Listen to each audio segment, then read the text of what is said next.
Good morning student. પાઠ 16 પ્રકાશ. આજે આપણે સ્વાધ્યાયના પ્રશ્નના જવાબની સમજ મેળવીશું. લાસ્ટ વિડીયોમાં આપણો 16મો પાઠ પ્રકાશ પૂર્ણ થયો હતો. તો આજે સમજ મેળવીએ સ્વાધ્યાયના પ્રશ્નના જવાબની, જેની અંદર પહેલો પ્રશ્ન છે, ધારો કે તમે અંધારિયા ઓરડાની અંદર છો. શું ઓરડામાં તમે વસ્તુઓ જોઈ શકો છો? ઓરડાની બહાર તમે વસ્તુઓને જોઈ શકો છો? સમજાવો. એક સાથે 3 સવાલ પૂછેલા છે. પ્રશ્ન બરાબર સમજો વિદ્યાર્થી મિત્રો. ધારો કે તમે અંધારી રૂમની અંદર છો. અંધારા ઓરડામાં તમને વસ્તુ દેખાશે? ઓરડાની બહાર વસ્તુ તમે જોઈ શકશો? સમજાવો. તો જવાબ લખીએ આપણે. વસ્તુને જોવા માટે તેના પર પડતો પ્રકાશ એ પરાવર્તિત થઈને આપણી આંખમાં પ્રવેશવો જોઈએ. આપણને ખબર છે, આપણે શીખી ગયા છે કે વસ્તુ ઉપર જ્યારે પ્રકાશ પડશે એ પ્રકાશનું પરાવર્તન થઈને આપણી આંખમાં એ પ્રકાશ પ્રવેશે છે ત્યારે આપણે વસ્તુને જોઈ શકીએ છીએ. અંધારિયા ઓરડામાં પ્રકાશ ન હોવાથી આપણે વસ્તુ જોઈ શકતા નથી. ઓરડાની બહારની વસ્તુઓ આપણે જોઈ શકીએ છીએ. કેમ? કારણ કે ઓરડાની બહાર પ્રકાશ છે. એટલે ઓરડાની બહાર પ્રકાશ હોવાથી વસ્તુ ઉપર પડતો પ્રકાશના જે કિરણો છે એ કિરણો પરાવર્તિત થઈને આપણી આંખમાં પ્રવેશે છે. બીજો પ્રશ્ન છે મિત્રો, નિયમિત અને અનિયમિત પરાવર્તન વચ્ચેનો ભેદ સ્પષ્ટ કરો. શું અનિયમિત પરાવર્તન એટલે પરાવર્તનના નિયમોની નિષ્ફળતા છે? હવે આમાં બે પ્રશ્ન છે. એક તો ભેદ સ્પષ્ટ કરવાનો છે, એટલે કે આપણે તફાવત લખીશું નિયમિત પરાવર્તન અને અનિયમિત પરાવર્તનનો, અને ત્યાર પછી આપણે વાત કરીશું કે પરાવર્તનના નિયમોની નિષ્ફળતા જે છે એ અનિયમિત પરાવર્તનના લીધે છે, એની આપણે ચર્ચા કરીશું. તો નિયમિત પરાવર્તનમાં પહેલો મુદ્દો છે, સમતલ, ચળકતી અને લીસી સપાટી પર પ્રકાશના કિરણો આપાત થતાં નિયમિત પરાવર્તન થાય છે. નિયમિત પરાવર્તન એટલે સમતલ અને લીસી સપાટી હશે, અને એ સમતલ અને લીસી અથવા તો ચળકતી સપાટી પર પ્રકાશના કિરણો જ્યારે આપાત થાય છે ત્યારે એ નિયમિત પરાવર્તન કહેવાશે. અનિયમિત પરાવર્તન એટલે ખરબચડી સપાટી પર પ્રકાશના કિરણો આપાત થતાં અનિયમિત પરાવર્તન થાય છે. આમાં ફક્ત સપાટીનો જ ભેદ છે મિત્રો. એટલે નિયમિત પરાવર્તનમાં તમારે લીસી, ચળકતી અને સમતલ સપાટી, જ્યારે અનિયમિતમાં ખરબચડી સપાટી, આટલું યાદ રાખવાનું છે. બીજો મુદ્દો લખીએ. નિયમિત પરાવર્તનમાં આપાત થતા કિરણો જે છે એ એકબીજાને સમાંતર હોય તો પરાવર્તિત કિરણો પણ એકબીજાને સમાંતર હોય છે. આકૃતિ યાદ કરો, આપણે પાઠમાં સમજ મેળવેલી ત્યારે. જે સીધા જ કિરણો આપાત થશે એ જ પરાવર્તિત થશે, એટલે નિયમિત પરાવર્તન છે. જ્યારે અનિયમિત પરાવર્તનની અંદર આપાત થતા કિરણો એકબીજાને સમાંતર હોય પણ પરાવર્તિત કિરણો જે છે તે એકબીજાને સમાંતર હોતા નથી. યાદ રાખજો, પરાવર્તિત કિરણો એકબીજાને સમાંતર હોતા નથી. ત્રીજો મુદ્દો નિયમિત પરાવર્તનમાં સમતલ અરીસા પર પ્રકાશના કિરણો જ્યારે આપાત થાય છે ત્યારે નિયમિત પરાવર્તન થાય છે. સમતલ અરીસો યાદ રાખવાનું. ઉદાહરણમાં સમતલ અરીસા પર આપાત થતા પ્રકાશના કિરણો એ નિયમિત પરાવર્તન છે. જ્યારે અનિયમિત પરાવર્તનમાં કાગળ છે, લાકડું છે, આ બધા પદાર્થો કેવા છે, જે પ્રકાશના કિરણો એના ઉપર આપાત થાય તો અનિયમિત પરાવર્તન થાય છે. હવે અનિયમિત પરાવર્તન જે છે તે પરાવર્તનના નિયમોની નિષ્ફળતા નથી, પણ અનિયમિત પરાવર્તન થવાનું કારણ એ છે કે પરાવર્તક સપાટીની અસમાનતા છે. સમજ પડે છે? આપણે આગળ પાઠમાં પણ વાત કરેલી છે. પ્રકાશના એમાં કઈ જ નિષ્ફળતા નથી, પણ સપાટી જે છે એ સપાટી ખરબચડી છે એટલે અનિયમિત પરાવર્તન થાય છે. એટલે અહીંયા આપણે જવાબમાં શું લખીશું? અનિયમિત પરાવર્તન એ પરાવર્તનના નિયમોની નિષ્ફળતા નથી, પણ અનિયમિત પરાવર્તન થવાનું કારણ શું છે? પરાવર્તક સપાટીની અસમાનતા છે. જે નીચેની આકૃતિ પરથી આપણે સ્પષ્ટ રીતે એનો ખ્યાલ મેળવીએ. આકૃતિ પણ તમારે દોરવાની છે, સમજાવું એને. એબીસીડી પરસ્પર જે સમાંતર કિરણો છે તેમના પરાવર્તિત કિરણો પરાવર્તનના નિયમને અનુસરે છે.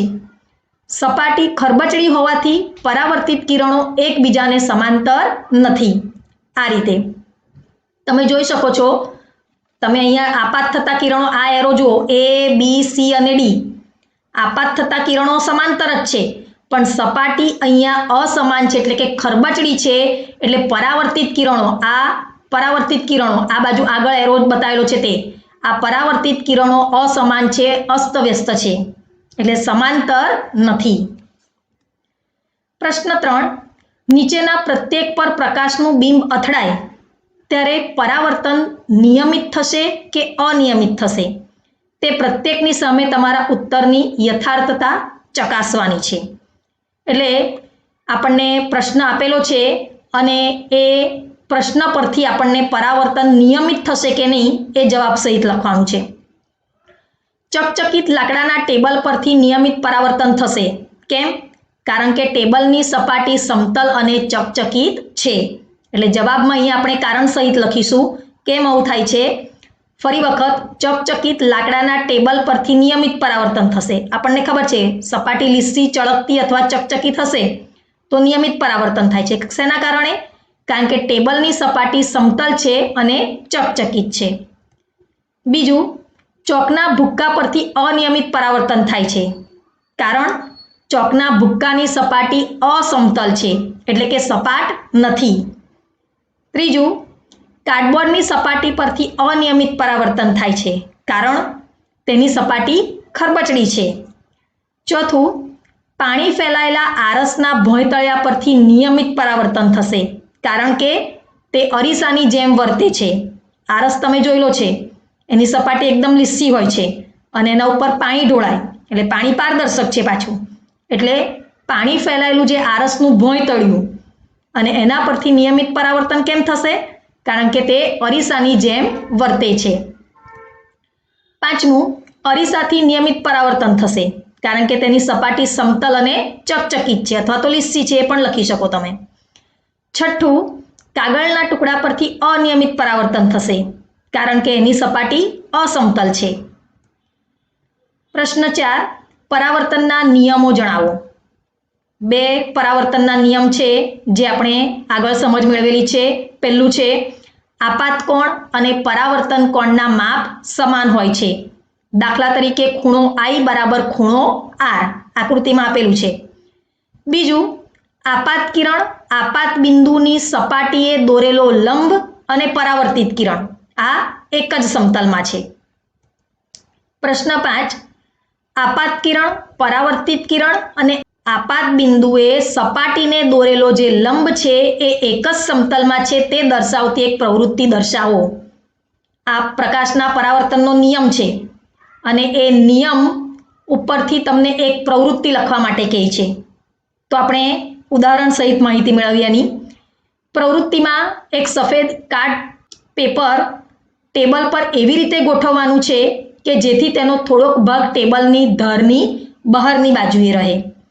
પેપરની બહાર નીકળેલા ભાગ પર એક નાનો કાપ મૂકવાનો છે, એટલે કે કટિંગ કરી દેવાનું છે.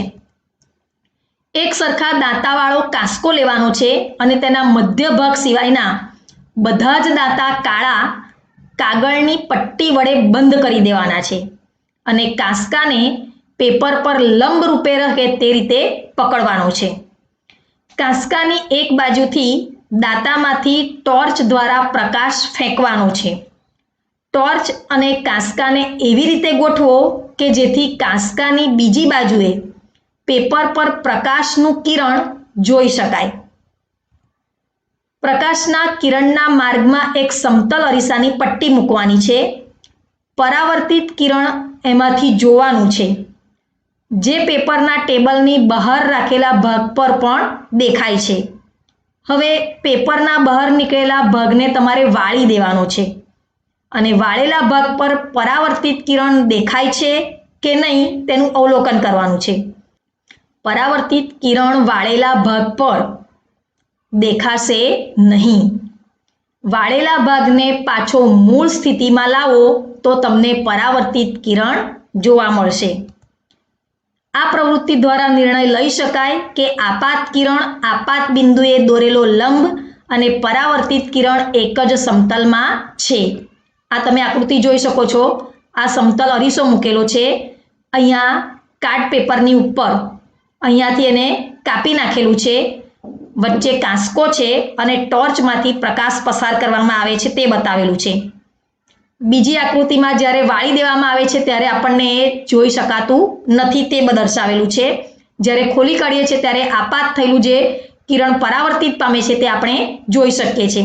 એટલે આપણે આકૃતિ પરથી એમ કહી શકીએ કે આપાત કિરણ, આ પરાવર્તિત કિરણ અને એની વચ્ચે દોરેલો આ લંબ જે છે એ એક જ સમતલમાં છે એ આ પ્રવૃત્તિ દ્વારા આપણે સાબિત કરી શકાય.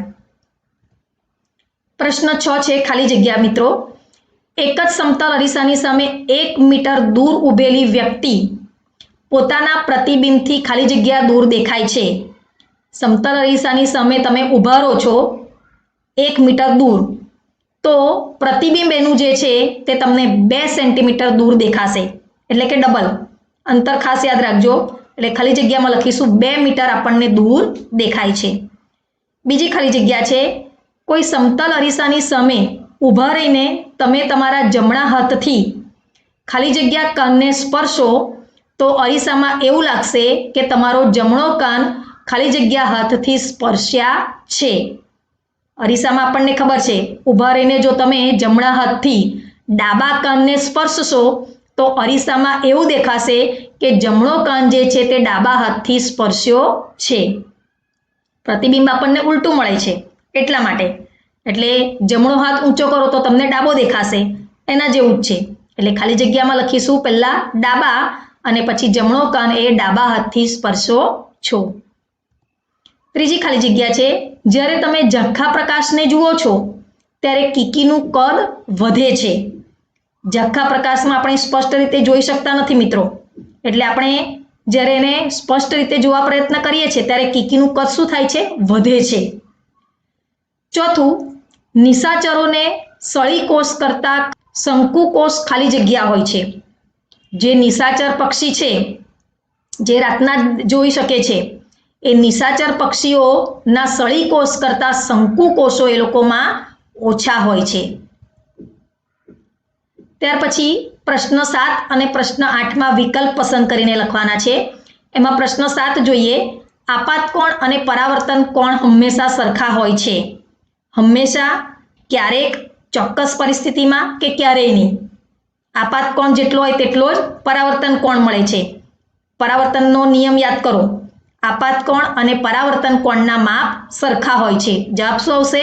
હંમેશા સમાન હોય છે, એટલે એ હંમેશા. બીજું, સમતલ અરીસાથી રચાતું પ્રતિબિંબ કેવું જોવા મળે છે અથવા ખાલી જગ્યા હોય છે? આભાસી, અરીસાની પાછળ અને મોટું. આભાસી, અરીસાની પાછળ અને વસ્તુના કદ જેટલું. વાસ્તવિક, અરીસાની સપાટી પર અને મોટું. વાસ્તવિક, અરીસાની પાછળ અને વસ્તુના કદ જેટલું. તો જવાબ આવશે આભાસી, અરીસાની પાછળ અને વસ્તુના કદ જેટલું પ્રતિબિંબ જોવા મળે છે. તો સ્વાધ્યાયના 1 થી 8 પ્રશ્ન તમારે નોટમાં લખવાના છે. બાકીના સ્વાધ્યાયના પ્રશ્નના જવાબની ચર્ચા પછીના વિડીયોમાં કરીશું.